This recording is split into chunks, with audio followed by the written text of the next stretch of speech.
Nina was an untamed spirit who believed herself to be invulnerable. We all believed it too.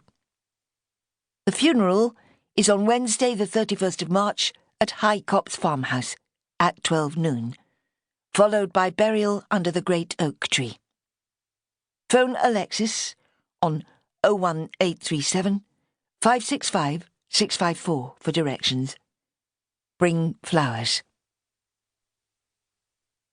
The mountain, created from nearly 100 floral sheaves, cushions, wreaths and posies, made an impressive display, taking up a large part of the garden. "Princess Diana has a lot to answer for," grumbled Richmond. "What the hell are we going to do with all these afterwards?"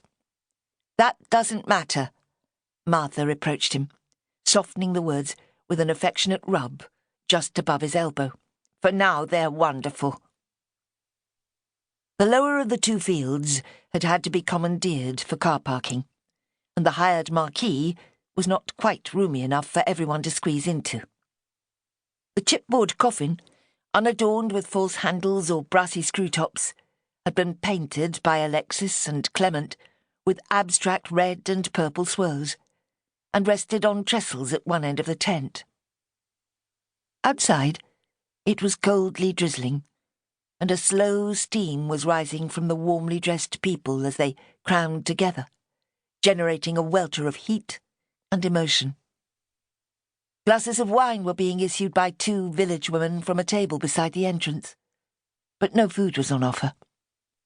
"They'll just have to go home for a late lunch," Alexis said. "We can't possibly feed everyone, especially as we've no idea how many might come." "Where's Charlie?" fussed Alexis now, stroking a finger downwards between her eyes. "He can't abandon us at this stage." "Clem?" She bent towards her younger nephew. "Surely you've seen Charlie?"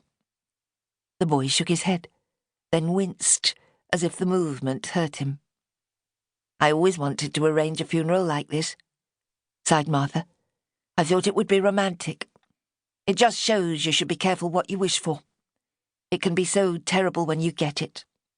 And I've got no idea what we're supposed to do next. I can see the sense in an established ritual, after all." She was standing close to the coffin, where the family had instinctively assembled. "Nobody's going to know if we get it wrong," Alexis reassured her. "Just look confident."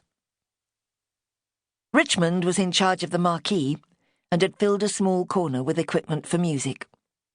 He anxiously fiddled with wires and muttered about being given the worst of all the jobs. His large, bald head was blotchy, and his round, reproachful eyes darted incessantly from one face to another. Hugh was beside him, looking much more familiar with the gadgetry.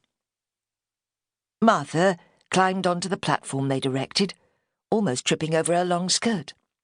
It was dark blue, a colour that seemed right for a funeral, but the length was obviously wrong. All the other women had hemlines just below the knee. She stood still and gazed at the crowd.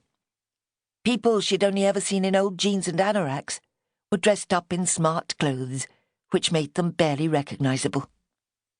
She wished they'd thought to say "casual dress" in the newspaper. Hugh switched on the sound system and inserted a CD, just as his aunt opened her mouth to speak. A ripple of surprise swept across the faces as people realised what they were hearing. It was a young boy singing the hymn, "Dear Lord and Father of Mankind," in a slow, pure voice that filled the air with sadness. As soon as it was finished, Hugh played it again, glancing at the crowd defiantly.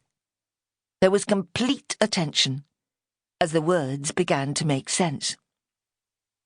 "Breathe through the heats of our desire, thy coolness and thy balm. Let sense be dumb, let flesh retire.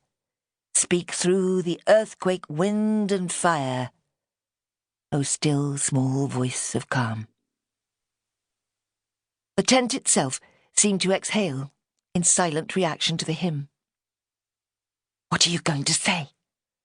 Alexis whispered to Martha as the last line died away. Martha looked